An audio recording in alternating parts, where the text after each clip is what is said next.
Welcome back, everybody. This Week in America, website thisweekinamerica.us.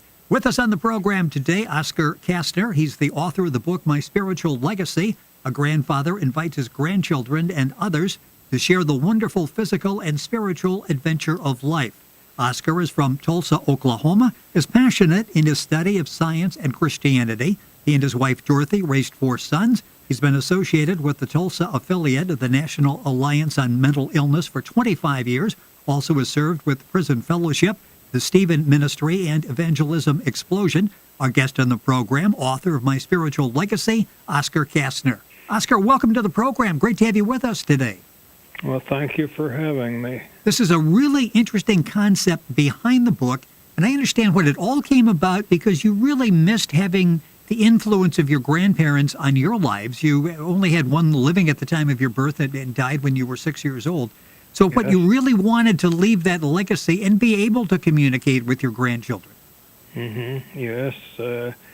I had influence from one grandmother through letters that she wrote to her daughters from a tuberculosis sanitarium. She died of consumption, which is same as tuberculosis in 1908. So that's how recently we've had ignorance in medical capabilities. Yes, that says a lot when you're looking back at 1908. Our guest on the program is Oscar Kastner. The book is My Spiritual Legacy. A grandfather invites his grandchildren and others to share the wonderful physical and spiritual adventure of life. The book is available, of course, at Amazon. If you visit our website, thisweekinamerica.us, you'll get a direct link to information on the book. Just been republished by Book World, information as well on their website. Let's talk about how you went putting this book together. The book really, and we'll talk about some of the topics in the book, very easy to read. Each chapter is very brief. We're not talking pages for a thought, a topic. We're talking a matter of paragraphs, and you get right to the point, and they're all incredibly relevant as you're reading these. When did you decide, and how did you decide to sit down and put this book together? The format you use, because it really is impactful.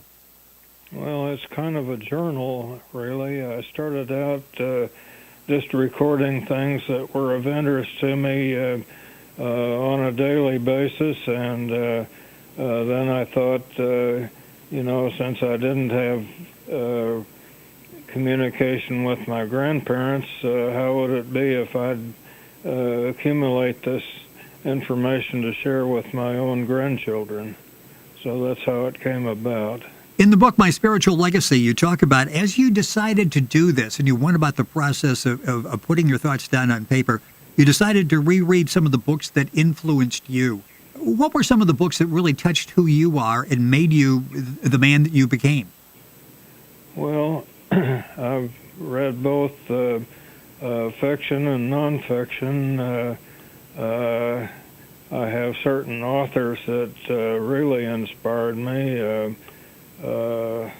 Mark Twain, for example, C.S. Lewis, more recently, I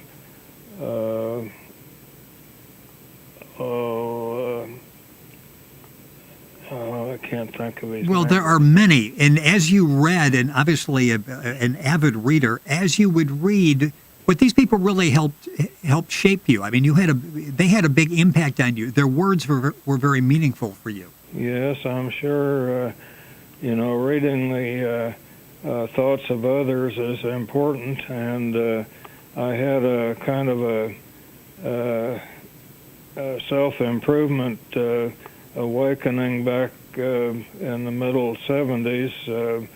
Read an inspirational book that recommended the reading of one new book every week. And that has broadened my capability of communicating with other people, from what I learned. As you were writing My Spiritual Legacy, our guest in the program is Oscar Kastner. The book is My Spiritual Legacy. A grandfather invites his children and others to share the wonderful physical and spiritual adventure of life. It's available at Amazon. Information at our website, thisweekinamerica.us. Republished recently by Bookwhirl. Information at that website as well. You said that you were able to investigate the meaning of life, your relation to the Creator, and your understanding of His purpose for you. How impactful, and we'll talk in a little bit about heirs, the grandchildren, even the sons who had a chance to read the books and get your thoughts and experience what you went through growing up and as a man. But how impactful was this book on you in going back and studying these issues? How did it change you any? Well, it's interesting to have something written down that you can go back and reread and renew your feelings about things. I graduated from Kansas University in engineering physics back in 1949, and it was one of the first classes that was written.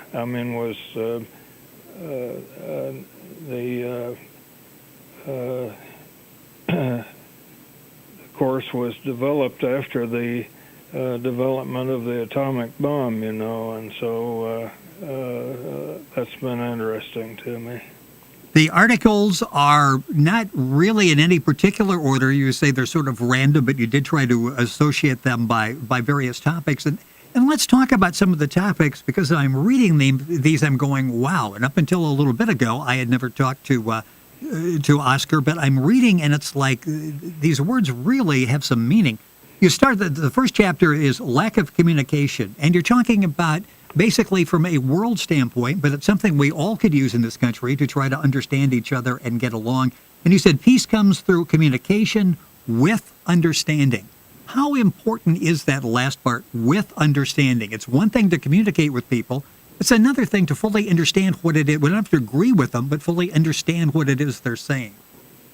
Well, I used to read books, and I'd read rapidly, or I wouldn't absorb the thought or intention of the author. And recently, I've begun to absorb and spend more time and not just reading, but meditating about what the author had in mind. And I believe that's important. The book is called My Spiritual Legacy, and one thing you point out several times at the beginning of the book, these are not your ideas that you're saying, I'm right, you're wrong, read these and it'll change your life. What you're just sharing your ideas. In fact, you encourage discussion of this. There'd be nothing better to read a couple of chapters and talk about it. Yeah, that's right. I'm not an authority on anything. I'm more or less an amateur. Even the things that I studied in the university, there have been so many discoveries since the time I graduated that I feel like I'm just about as ignorant of those things as I am of anything else in life. But life is so wonderful and so detailed in its origin. I just wanted to share that, and as an adventure, not as a textbook, but an adventure. Well, and that's what the book is. The book is called My Spiritual Legacy. Again, it's available at Amazon. If you go to our website, thisweekinamerica.us, you can link on and get all the information from the author, Oscar Kastner, our guest on This Week in America. Another chapter, you talk about focus on uniting rather than dividing. And boy, that's something we all could read and learn from right now. And this was all sparked by what a Molly Ivins column at one point, which got you thinking. Well, things have been so divisive, as illustrated by the political campaign that we've just endured. Yes, and endured is the proper word. Wow. If we think more about loving our neighbors and helping people to succeed rather than criticizing and blaming. It makes a whole different approach to life. The book is My Spiritual Legacy, another chapter in the book, and there are many chapters. It's very easy to read. You can pick it up, read a couple of chapters at a time. And I'm saying a chapter, they basically are paragraphs, very succinctly written, gets directly to the point. And when you finish the page, there really is something there to pause and to think over. You talk about common sense, and you say it really begins with respect for God. Talk about common sense, because that's something that in this fast-paced world, a lot of people feel we're missing. Well, a lot of my philosophy comes from the book of Proverbs in the Bible, and it says it does a person no good to associate with fools because they don't have any common sense. And I think it's important to evaluate the truth of everything that we deal with, not to be misled, and I think common sense is evaluating truth. The book is My Spiritual Legacy. A grandfather invites his grandchildren and others to share the wonderful physical and spiritual adventure of life. One of the topics is confronting life's problems, and you feel that many can be solved, overcome by, very simply, with a religious belief, using faith, hope, and love. Is that what you've used to guide you through problems throughout your life? I've learned more every day as I go along. It's not like I had an education, and finished when I got out of school. I feel like the value of education is learning how to learn new things, self-education. I read that people like Abraham Lincoln were self-educated. He had maybe only 6 months of formal education or helping him to learn how to read. And from that, he kept on, educating himself. One of the chapters in the book, My Spiritual Legacy, talks about benefiting from the unplanned adventure. And you wrote this fairly recently. Talk about that, because you took something that might have been devastating for some people. It might have been life-altering for some people. And you used it as sort of a blessing. You actually walked away with something out of this experience. Talk about what happened. Well, I try to learn from everything that happens. I'm 86 years old now, and this was only about a year ago. I planned to take a 3-day visit with my son in Colorado, and the first night I was there, I had a fall that put me into an emergency hospital. Learned that there are different kinds of hospitals. The emergency hospital deals with something devastating and puts you back to near normal, and then you go to another place, a rehabilitation center, to recover your normal life. And but in that situation, I was able to watch television and read and consider my place in life and relation to other people and relation to my Creator. The book is called My Spiritual Legacy. Our guest on the program, Oscar Kastner. The book is available at Amazon.com.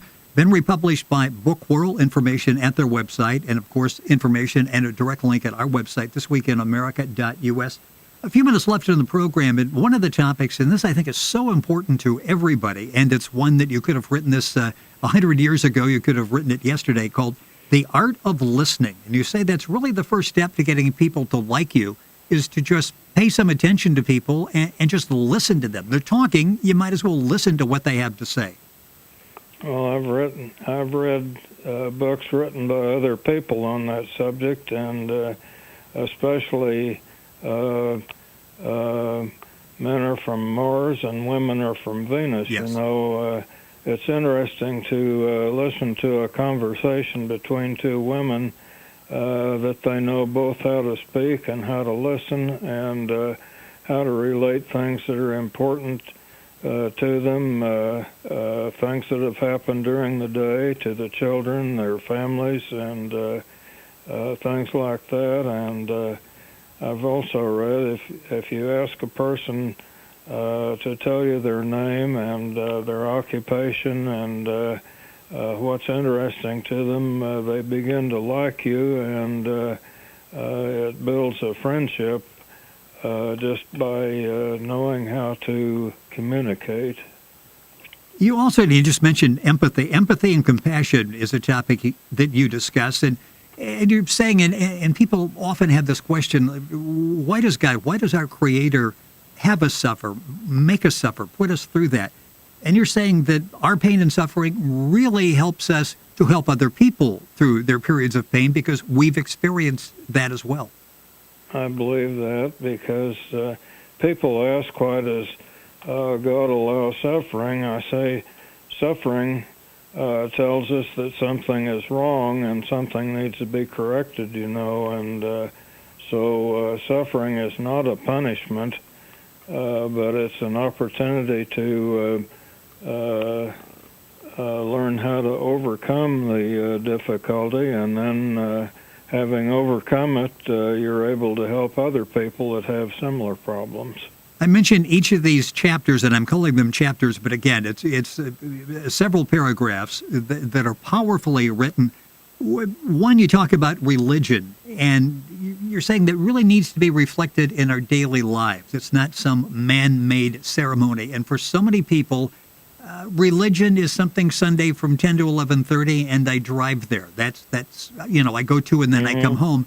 And you're saying, and when you read that, you stop and think, am I really doing that on a daily basis?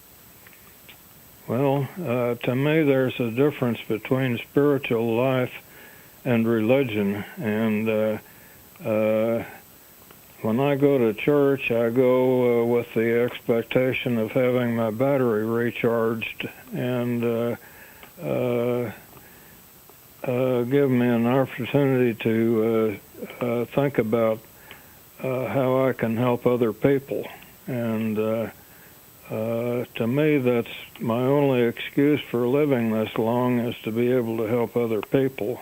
And just having a country filled with old people wouldn't do us much good. But if the old people are able to share experiences and knowledge and concern, it's a better world. You mentioned before your background, and it's interesting because we've talked about religion, the spiritual aspect of the book, and your science background, and a lot of people wonder, are science and religion compatible? And you touch on that in your book. How do you feel about that? Well, that's the thing. I've read a lot of scientific writing, and especially by atheists, that don't believe in God and believe that the universe came into being by accident, and it self-organized itself, but things are so perfect in every detail, from the cosmos down to the subatomic construction, the way the world is tipped on its axis, so when it goes around the sun, it has seasons and creates weather, and all these things are so wonderful. They couldn't have been created by accident. Just about out of time. One final thought. You talk in the book about success, and you say it It's not dependent on achievements, financial goals, professional goals, social recognition. How do you define success? Because for so many people, we pull out the scorecard to see if we're actually successful in life.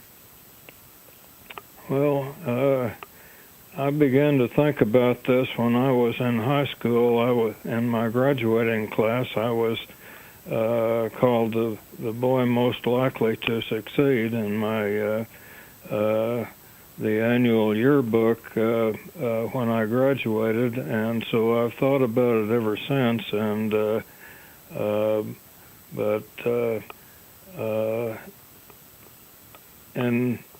in reading the Bible, it indicates that success is in doing what you've been commanded to do or expected to do, and when you succeed in